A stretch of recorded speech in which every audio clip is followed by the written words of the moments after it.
ஒரு பவுலில் நம்ம மஷ்ரூம் ஒரு பாக்கெட் எடுத்து நல்லா சாப் பண்ணி கட் பண்ணி போட்டிருக்கோம். அதில் 1 ஸ்பூன் அளவுக்கு தனி மிளகாய்த்தூள், ஒரு 3/4 ஸ்பூன் அளவுக்கு தனியாத்தூள், 1/4 ஸ்பூன் அளவுக்கு மஞ்சத்தூள், ஒரு 1/2 ஸ்பூன் அளவுக்கு ஜீரகத்தூள், 1/2 ஸ்பூன் அளவுக்கு மிளகுத்தூள் சேர்த்துட்டு தேவையான அளவுக்கு உப்பும் சேர்த்துக்கலாங்க.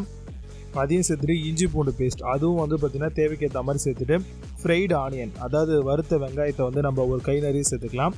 தயிர் பார்த்திங்க அப்படின்னா நம்ம ஒரு 50 ml அளவுக்கு சேர்த்துட்டு இது கூடவே சாப் பண்ணப்பட்ட கொத்தமல்லியும் புதினா இலைகளையும் சேர்த்து நல்லா மிக்ஸ் பண்ணி இதை ஒரு 15-20 நிமிஷம் ஊற வச்சிடலாம்.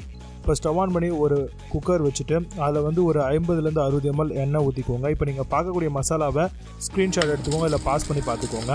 அதை சேர்த்துட்டு 1 ஸ்பூன் அளவுக்கு சோம்பு சேர்த்துக்கலாம். இதில் பார்த்திங்கன்னா நம்ம 350 கிராம் அளவுக்கு வெங்காயம் சேர்த்துருக்கோம், நல்லா நீட்டு வாக்கில் அரிஞ்சு சேர்த்துருக்கோம். அது எல்லாத்தையுமே நல்லா தாளிப்பு பண்ணிடலாம். நல்லா ஃப்ரை ஆனவுடனே கூடவே 2 பச்சை மிளகா சேர்த்துக்கலாங்க. இது கூட முந்திரி தேவைப்படும் பட்சத்தில் உங்களுக்கு எவ்வளோ தேவையோ அவ்வளோ சேர்த்துக்கோங்க. 1 ஸ்பூன் அளவுக்கு இஞ்சி பூண்டு பேஸ்ட்டு சேர்த்துட்டு நல்லா பார்த்திங்கன்னா எண்ணெயிலே செவக்க வறுத்துக்கலாம். இதெல்லாம் நல்லா ஃப்ரை ஆனதுக்கப்புறம் நம்ம தக்காளி ஒரு 250 கிராம் அளவுக்கு சேர்த்துக்கலாம்.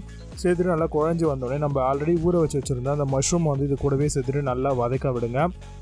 எல்லாமே நல்லா பார்த்திங்கன்னா உங்களுக்கு சாட்டே ஆனதுக்கப்புறம் நம்ம 1 டம்ளர் அரிசிக்கு 1.5 டம்ளர் தண்ணி அப்படின்ற காம்பினேஷனில் நம்ம பார்த்திங்கன்னா அரிசிக்கு ஏற்ற மாதிரி தண்ணி ஊற்றிக்கலாம். இப்போ ஊற வச்சுருந்த பாஸ்மதி ரைஸும் போட்டு நல்லா மிக்ஸ் பண்ணிவிட்டு எலுமிச்சம்பழம் 1/2 எலுமிச்சம்பழத்தை நல்லா பிழிஞ்சு விட்டுக்கோங்க. விட்டுட்டு நல்லா மிக்ஸ் பண்ணி விடுங்க.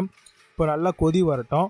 கொதி வரும்பொழுது பார்த்திங்கன்னா நம்ம ஃப்ரைட் ஆனியன்ஸ் ஒரு கை நிறைய எடுத்து அதை மேலே தூவி விட்டுட்டு இப்போ நம்ம குக்கரை மூடிடலாம். அழகாக பார்த்திங்கன்னா பாஸ்மதி ரைஸ் நல்லா உங்களுக்கு ஊறி இருந்தது அப்படின்னா 1 இல்லைன்னா 1.5-2 விசிலுக்குள்ளே அதுக்குள்ளேயே நீங்கள் வச்சு ஆஃப் பண்ணிக்கலாம். ஆஃப் பண்ணிவிட்டு இப்போ நீங்கள் ஓப்பன் பண்ணிங்கன்னா சூப்பரான செட்டிநாடு மஷ்ரூம் பிரியாணி செம்ம டேஸ்ட்டாக பக்காவாக ரெடியாக இருக்குது. இதை பிளேட்டில் சர்வ் பண்ணி அழகாக நீங்கள் ஆனியன் ரைத்தா கூட சாப்பிட்லாம். ட்ரை பண்ணி பாருங்கள்.